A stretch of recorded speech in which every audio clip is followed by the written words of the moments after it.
The crystal glass tapped sharply against the spoon, bringing instant silence to the crowded room. My father, Richard, lifted his whiskey glass high. To my son, Caleb, the sole heir to our entire $18 million Lake Tahoe property.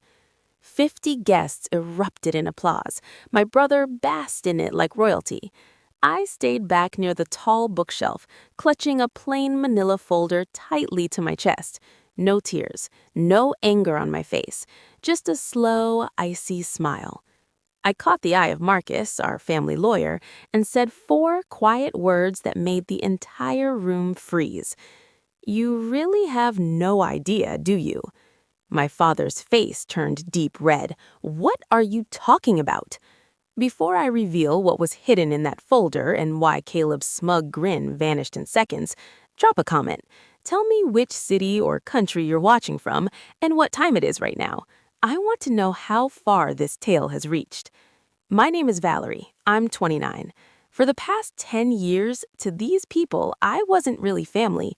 I was just a reliable machine that kept everything running smoothly. As everyone stared, waiting for me to explain, I let the quiet linger. I wanted them to feel the pressure building, because before I tore their perfect world apart, I needed to remind myself exactly who created it and who actually held it together. For a full decade, I managed the Lake Tahoe estate. I didn't just handle it, I kept it alive and profitable. I battled city officials for weeks over permits for the new boathouse. I argued with greedy contractors who tried jacking up prices by 40% just because of our last name. I was the one up at 3 a.m. in freezing water when pipes burst in the guest wing, while my father slept peacefully in the main residence. And Caleb, my brother, spent those same 10 years on what Dad called important business travel. We all knew the truth. Vegas gambling trips, Aspen skiing, Cabo beach parties to recover from the pressure of being the golden child. He wouldn't know a rental contract from a restaurant bill. Yet every time I finished a project on schedule and under budget, Richard would slap Caleb on the back. "Excellent job, son. You're creating something lasting." They believed they were using me, the obedient backup child, grateful for any attention.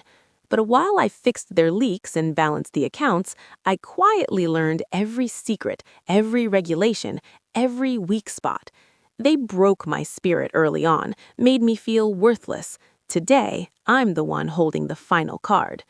The turning point came exactly 1 week earlier. I walked into Richard's office with the latest financial summary.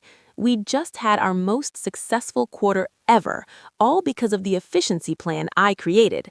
I sat down and asked for something small, 10% ownership stake, just a token to recognize I was the real force behind our success. He didn't refuse politely. He laughed like I told a bad joke, then poured another drink. "Ownership? Valerie, you don't get ownership, you get shelter. I do the real work." I pushed back, voice trembling. "Caleb does nothing. I created this value. I deserve a piece." That's when the real face appeared. He slammed the glass so hard liquid spilled. "Deserve? You deserve nothing. I fed you for 18 years, paid for your clothes, your teeth, your education.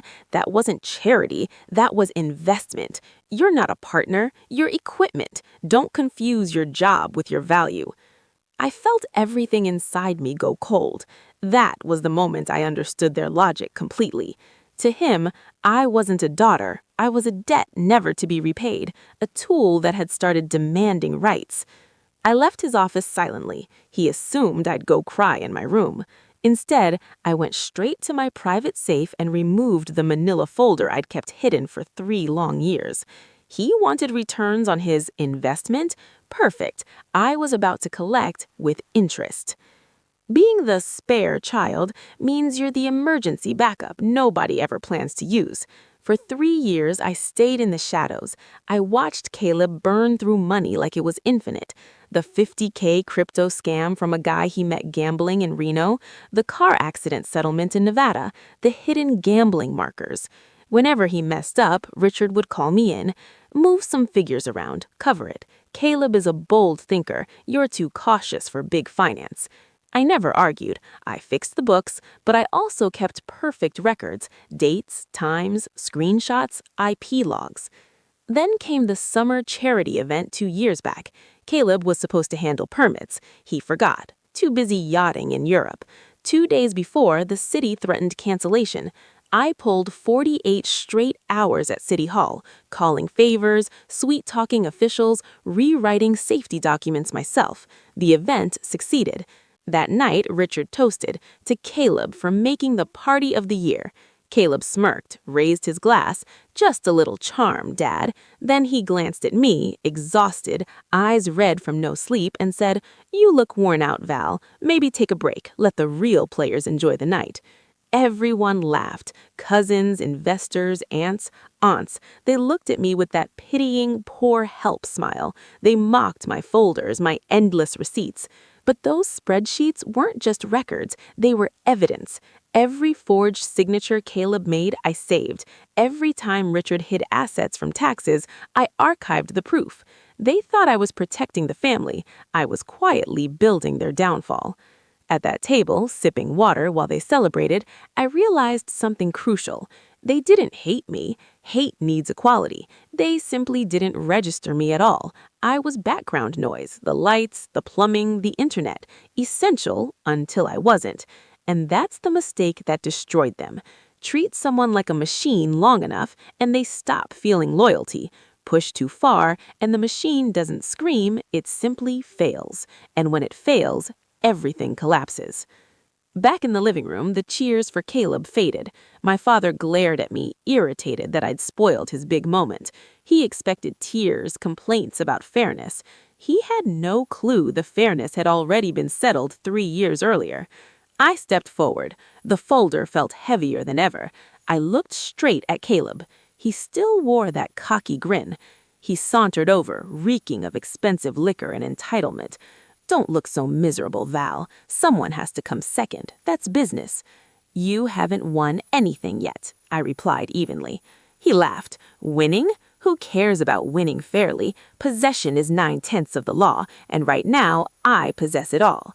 He waved at the lake view, the art, the guests. "I'm already planning upgrades, starting with the guest cottage." My stomach twisted. "What about the cottage?" "Emptied it this morning," he said casually, "turning it into a private lounge, poker tables, cigar bar, the whole deal. Needed space for tonight's after-party." "Caleb? Mrs. Higgins lives there. She's 82, Grandma Eleanor's closest friend. Grandma promised her a home for life. I'd been the one checking on her heat, bringing groceries, making sure she felt secure." He shrugged. "Told her to pack. Had some guys move her stuff to the roadside motel. She cried, made a fuss. Pathetic. Can't let feelings ruin good business decisions." I felt the color leave my face.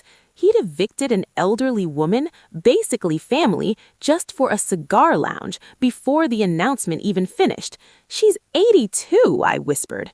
"Dead weight." Then he leaned in closer. "Which reminds me, Dad and I talked. We won't need a property manager anymore. My friends can handle the numbers. And honestly, you don't have much else, do you? No partner, no kids, no future. You're a dead end." He jabbed a finger into my shoulder. "You can stay in the garage apartment for 30 days while you job hunt, but tonight, go clean the champagne someone spilled in the hall. Make yourself useful for once." He winked, turned, and strutted back to his admirers, high-fiving people along the way. I watched him go. That arrogance, that sense of invincibility.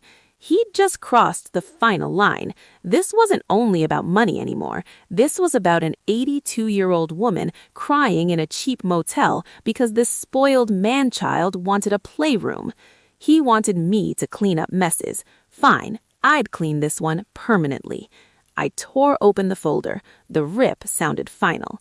I walked to the middle of the room, heels clicking steadily. Caleb was laughing with investors already spending money he didn't own. Richard accepted congratulations from the mayor. "Excuse me," I said. My voice wasn't raised, but it sliced through the noise. "Valerie, not the time. We're toasting." "It's about the deeds," I said, holding up the folder. "Specifically, who actually owns the Lake Tahoe holdings." Caleb rolled his eyes. "Give it up, Val. Dad already said it. Everything is mine now." "Actually," I replied, pulling out the stack of papers, "it isn't." I cleared a nearby table of appetizers and spread the documents out. "These are the original recorded deeds," I explained calmly, "filed with the county 3 years ago. Not recently, 3 full years." Marcus stepped forward, frowning. He examined the dates, stamps, signatures. His face went white. "Richard," Marcus said shakily, "these are legitimate, recorded 3 years ago." "Impossible!" Richard snatched one. "My mother left everything to me." "Grandma Eleanor never trusted you completely," I said. "She knew you'd hand it all to Caleb, and she knew he'd ruin it quickly. So on her deathbed, she placed the entire estate into a trust controlled only by me." The room became so quiet you could hear the ice shifting in buckets. "For 3 years," I continued, looking at Caleb, "I've been the legal owner. Every lease I signed, every payment I approved. And the rental income, it never went to the family account. It went to a separate account I created to quietly pay off the secret debts Caleb kept creating." I pulled out the ledger. Vegas markers, the Reno crash settlement, the crypto fraud loss. Caleb looked like he'd been punched. You stole from me?" "I protected you," I corrected, "but I'm finished." I reached in one last time and pulled out a single page. I walked to Caleb and pressed it to his chest. "This is your eviction notice, not Mrs. Higgins, yours." Richard exploded. "Why wait 3 years? Why let us look like fools?" I met his eyes. No fear anymore, only certainty. "Because I knew you. If I told you earlier, you'd have guilted me, sued me, bullied me into signing it back. I had to wait. I had to wait for you to claim it publicly, in front of witnesses, so when the truth came out, you'd have no escape." I turned to the stunned crowd. "I let you build your empire on sand, just so I could watch it collapse when you finally tried to erase me." Caleb suddenly laughed. A desperate, unhinged sound. He pulled a folded paper from his pocket.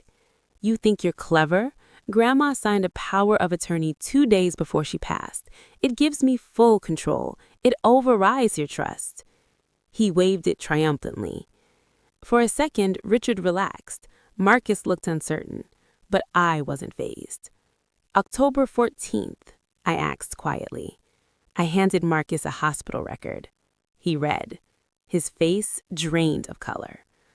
October 14th, she was in ICU, intubated, sedated, in a medically induced coma, restrained. I looked at Caleb. She couldn't hold a pen, let alone sign a legal document. The silence turned deadly. "You didn't just lose the property," I said. "You presented a forged document to a lawyer in front of 50 witnesses. That's felony fraud." Marcus dropped the paper. "I can't be involved in this. This is criminal." Richard stared at his son in horror. "What have you done?" Caleb broke. "I forged it. I owe $500,000. I used the house as collateral. They're coming at 5. I checked my watch. 4:47. Richard grabbed my arm. "Sign it over. He's your brother." I pulled free. "I owe you nothing. I'm done paying for his mistakes." I opened the door. "You invited them. Handle your own deal." As I drove away, black SUVs pulled into the driveway. I didn't call my family. I called the authorities. The property was seized. Caleb was arrested. Richard lost it all. Now I live in a small rented apartment in my name only. The wine tastes better than anything from that house ever did. I stopped trying to rescue people who would gladly let me burn to keep themselves warm. If you've ever had to choose between protecting your family and protecting yourself, you're not alone.